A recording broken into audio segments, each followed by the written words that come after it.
On pense effectivement à l'ESSEC que les chiffres, ça n'est pas l'alpha et l'oméga de l'analyse business, donc on est tout à fait d'accord par rapport à ça.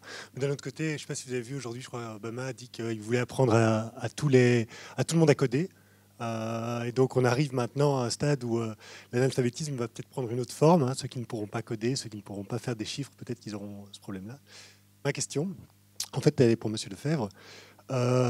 L'état de droit, c'est très important. Je crois que tout le monde est d'accord pour dire ça. Il n'y a pas de raison qu'Internet ne soit pas un état de droit. Maintenant, à mon avis, le sentiment que le grand public a par rapport à cette question, c'est que comme l'État a le pouvoir alors je vais utiliser un anglicisme, d'enforcer la loi par rapport aux citoyens, mais qu'elle se trouve, que l'État souvent se trouve démuni par rapport aux grandes entreprises, quand on sait que Google, par exemple, est implanté en Irlande et qu'on est vraiment bien à mal de pouvoir enforcer une loi qu'on aurait décidée.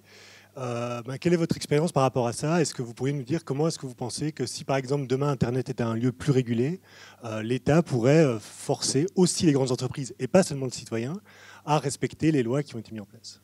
Et moi, je ne crois qu'à une régulation pour Internet internationale. Vous savez, moi, je suis quelqu'un, je n'ai absolument pas peur de la mondialisation et de la globalisation.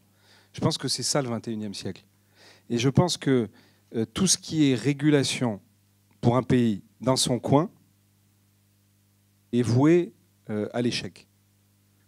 En tout cas, est considérablement compliqué par rapport à la réalité de ce qui est un monde qui est international.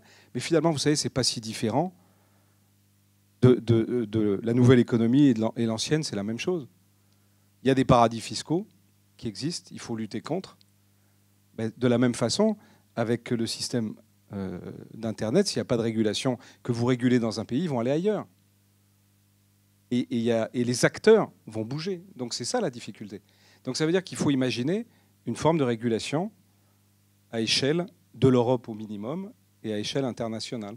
Et essayer petit à petit de porter des modèles de régulation qui protègent les citoyens, qui protègent la liberté des citoyens, qui protègent la liberté des acteurs économiques.